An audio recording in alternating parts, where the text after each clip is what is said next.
welcome to the Journal. I'm Steve Kendall.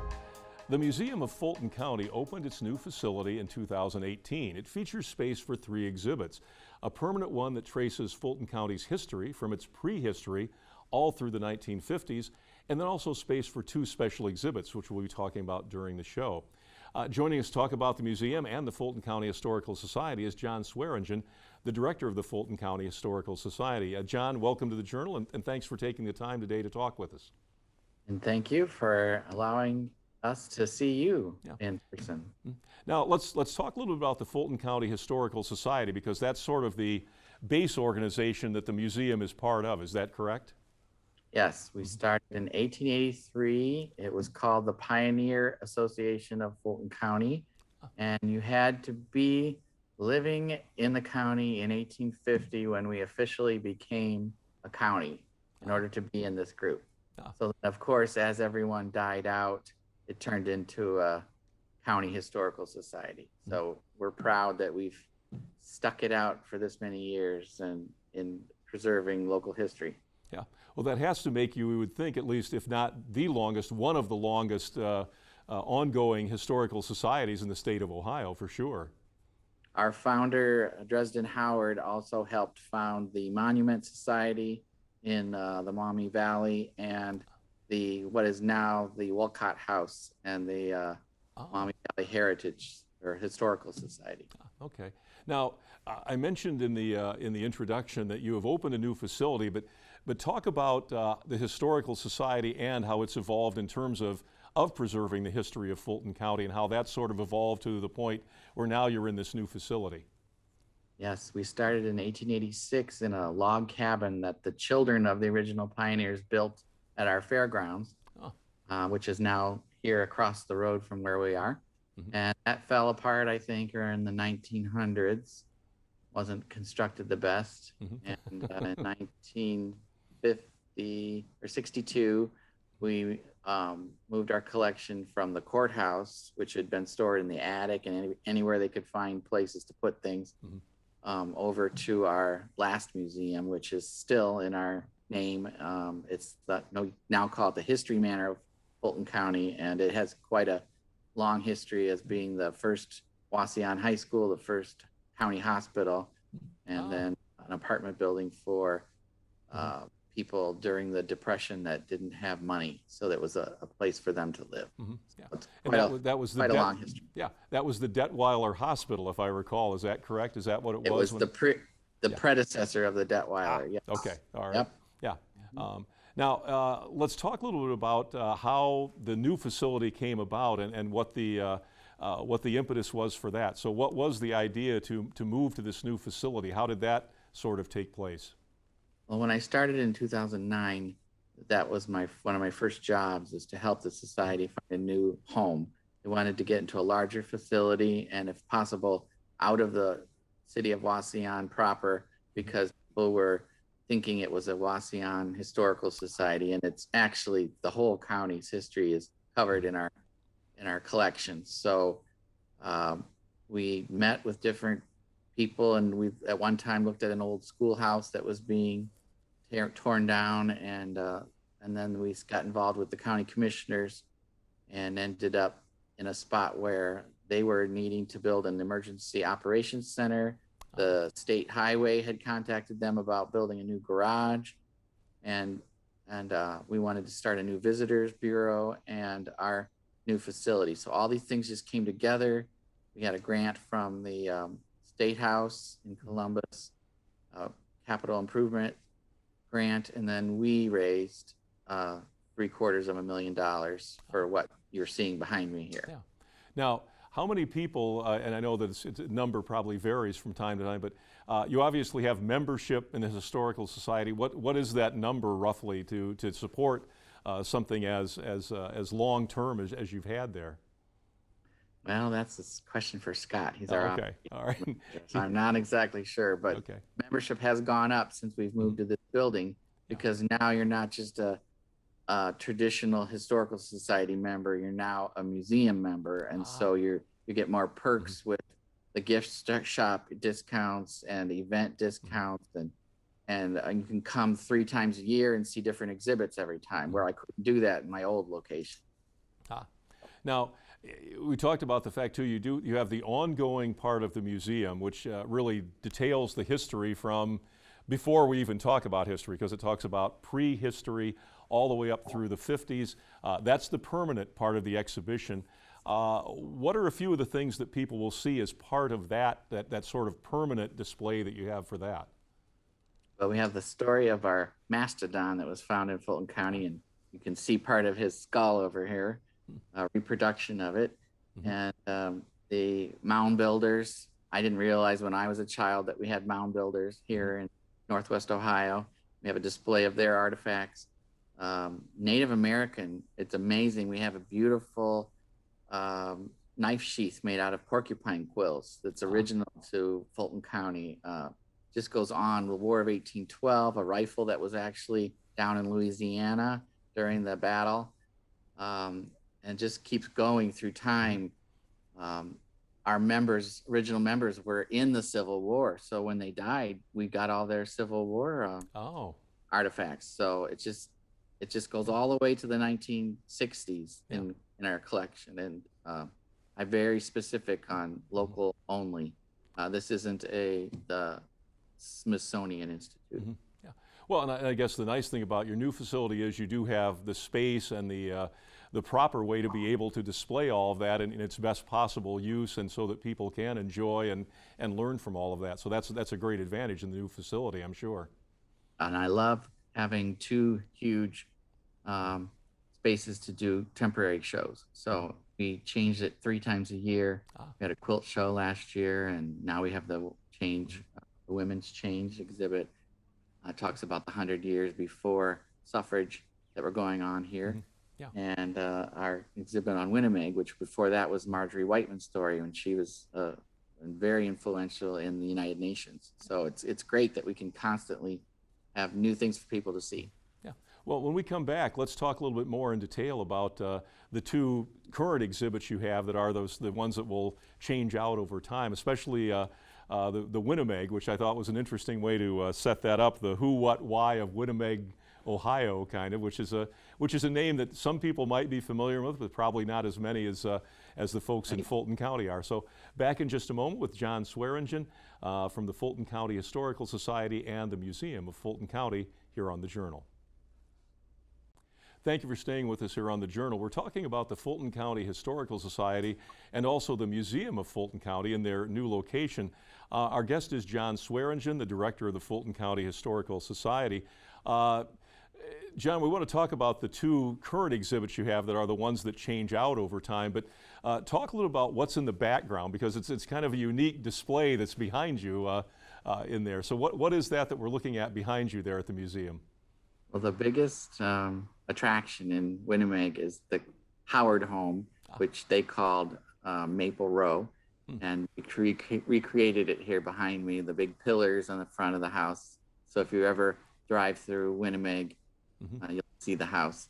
And so this is a maple tree that we recreated behind me here. And then we turned it into the Howard family tree. So on the tree, you'll see all the generations from New York State that came here all the way up to the present. So. Okay. Now, and it looks like, at least from one perspective, obviously there's some big pillars on that house. Was it his intention to make it look like the White House, or is that just a coincidence? It's his little Greek temple. Okay. So he was doing okay at that point in time, obviously, when he built that house.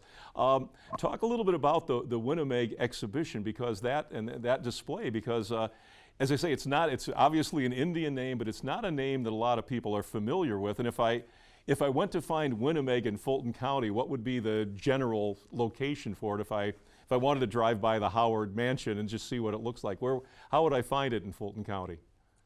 Well, it's a half road, 10-2 is the number, and it actually is an old Indian trail and stagecoach trail that ran through the area before the natives were there way before and European settlers. And so the town grew around the native village that the last group left in 1839. And so So the history of Winnipeg. named after Chief Winnipeg. Ah, okay. So that it goes back then quite a ways beyond almost any other settlements in Fulton County then, or basically predates all of the activity in Fulton County from a European perspective, in essence. Right. Potawatomi were the last group there, but the mound builders were Hopewell-ish, I would say. They're from the Hopewell period, but we're not sure exactly all the details in their life. Their skeletons have never been examined, and their objects. Yeah. So there actually, and I guess this is probably new to a lot of people, so there actually is some history of mound building there, or the mound builders in Fulton County. And it's funny because this situation, these mounds are very low, and it's a one-time event that happened. So we're thinking it was either they were annihilated by another group of natives, or something similar to COVID, where it killed a lot of the people, and everyone that was left behind had to bury them. Because they're buried with altars, and all their worldly possessions are buried with them, and even their pets. Wow. So it is quite a historical site then, and quite a historical location. What was the driving force to make Winnipeg one of these special exhibitions at the current time? It's a part of the county that we've never been able to give attention to. The big cities and villages tend to get all the play. And even this last fall, we had our ghost tours out in Winnipeg, and people got to hear part of the history of the village. And so next year we're going back for the rest of the story, because we couldn't get it all done in a hour-and-a-half tour. Not bad. Now, the other exhibits you currently have, again, one of the floating exhibits, I guess, or what you'd call it, would be Women Working for Changes. And I think you touched on that a little bit in the earlier segment, but talk about that exhibit and what people will see that reflects, again, that history regarding Fulton County. Yes, it's very important to me that we stay on current topics and go back in time to history. So last year was the anniversary of the suffrage, and so we wanted to show 10 periods of time before that and what women in Fulton County were doing. We picked non-traditional roles, things besides homekeeping. So there's a teacher in 1830 and an African-American former slave who became a nanny. It just goes on through time. And that was fun because it's all historic clothing. We borrowed some from the Walcott House, and I had to make heads and hair for all these ladies out of paper and plastic, and quite a change in hairstyles from year to year. Yeah, and yeah, just that alone is a cultural and historical tracker, just the way styles changed and hairstyles and clothing and things of that, besides the actual cultural events that they were involved in too. And you mentioned something interesting, because you talked about current topic and take it back to and trace its history up to current times, and that's a pretty unique and different approach, I think, in some ways. So that's something that people will experience when they come to the museum as well. Yes, last year's topic was Margaret Whiteman and the United Nations, and the whole Declaration of Human Rights was about all the problems we're having now. And if people would just pay attention to what was done in 1947, we'd be better off. Yeah, so a refresher on that would bring us back to the ideas that would work now. It's like we've sort of forgotten that, I guess, in some ways. So that's an opportunity for people to say, they were talking about this in 1947. Here we are. We're still not able to implement it the way we'd like, or basically live that way. So that's interesting. They talked about the ability to be married. That would fall under the gay marriage issue. They had issue of women being equal. They had to rewrite everything because the women that were on the committee wanted it changed. So the wording was not he. And then talking about racial issues, and everyone's equal in that respect. So it was really a very thought-provoking exhibit. Yes, it is. Yeah, it sounds like it. Now, as you rotate through, what are some of the other things that have you thought about where you're going to go with future exhibits at this point, or not? Yes, we had a fun circus exhibit because we actually had a circus producer here in Fulton County, and that was fun. And we want to tell the story of the Fulton County Fair because it's very popular and people from all over Northwest Ohio come to our fair every year. And we thought that would be good to tell the story of that. And then we just keep going through our collection. And as new things come that are donated, we try to create an exhibit around that. Okay. All You right. never know. Okay. Well, when we come back, we'll talk more about the Museum of Fulton County and the Fulton County Historical Society here on The Journal on WBGU-PBS. Back in just a moment. You're with us here on The Journal on WBGU-PBS, and we're talking about the Fulton County Historical Society and also the Museum of Fulton County. They've moved to a new location in 2018, and our guest is John Swearingen, the director of the Fulton County Historical Society. And John, I know that like a lot of places that are set up for people to come through and walk through and enjoy and discuss, how have you guys been able to manage this in the midst of this pandemic where you want everybody to be able to take advantage of all these wonderful things you have on display and the programming and things like that? So how have you guys managed dealing with that as we kind of face this sort of unprecedented way of not having people just walk through the museum as they normally would? Yes, we definitely had to change the flow in our museum so that it was a one-way direction. And we don't have a huge influx of people at one time. So it's nice, a whole group of whoever came with you can all go through the museum together safely. And then we sneak in after you've left and clean everything that you might have touched in the gallery. But that's the biggest change here. We had to take all the hands-on activities away for the children. So. Sure.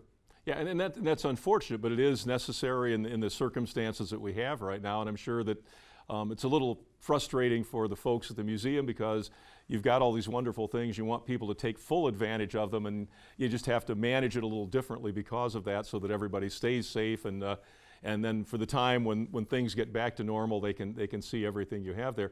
Now, I notice you're standing in front of a display that looks like it has some automobile connection to it. So just talk a little bit about that, because there's somebody very famous from Fulton County tied directly to the auto industry and auto racing. Yes. Older generation know him better. His name is Barney Oldfield, and I think he was the first man to break the 50-mile-an-hour speed limit. He won races originally in bicycles and then automobiles. He had his own theatrical show on Broadway with his partner. They had a actual race car on stage with a treadmill, racing two cars against each other.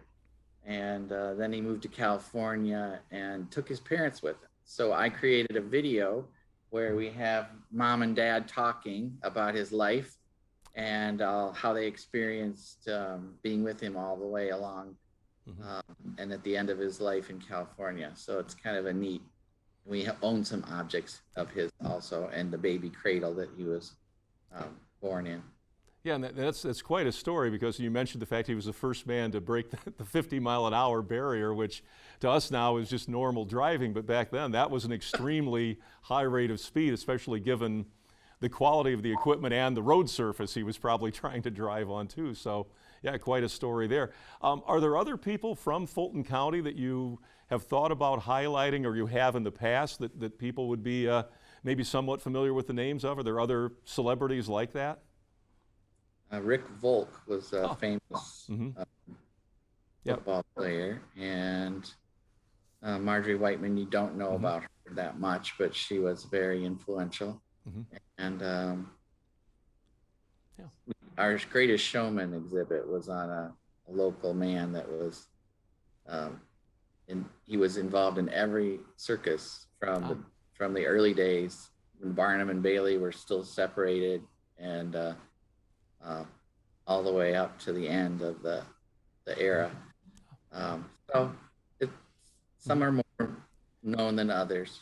Chief Winnemaig is probably not on everyone's radar. Sure, but still, but obviously, a significant part of the history of Fulton County. You mentioned too that the fairgrounds, and for people that don't know, if the museum's located on State Route 108, is that correct? 108, isn't that the location? Yes. Yeah, and you're 808, Ohio 108. That's how I remember it. okay.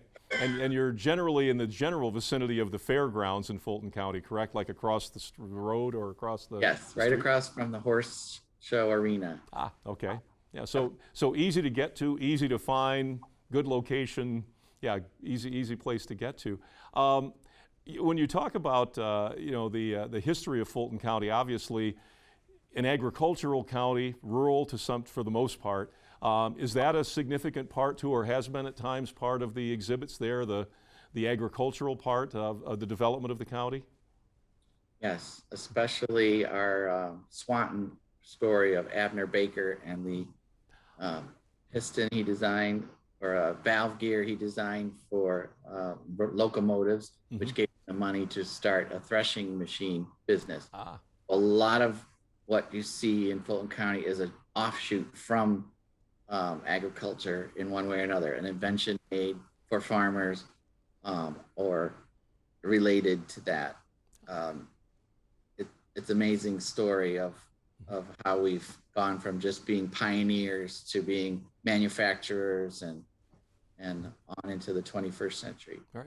Yeah, and I guess the nice thing about the museum is you can continue to add a history to it as things occur in Fulton County, and make them available to generations of people who didn't experience them directly, but now can go back and see that sort of chronology of how things evolved and how things developed in Fulton County, and what towns looked like, what the cities looked like, that sort of thing as well. So yeah, very good, very good. John Swearingen, appreciate you taking the time to talk to us today about the Fulton County Historical Society and also the Museum of Fulton County. We appreciate you taking the time, and wish you the best out there, and also at a time when you can have all the people you want coming through there without all of the restrictions that you currently have to balance. So appreciate you taking the time to talk with us. You're welcome, and thank you for having us. Okay, thanks. You can check us out at WBGU.org, and of course, you can watch us every Thursday night at 8 on The Journal on WBGU PBS. We'll see you again next time on The Journal.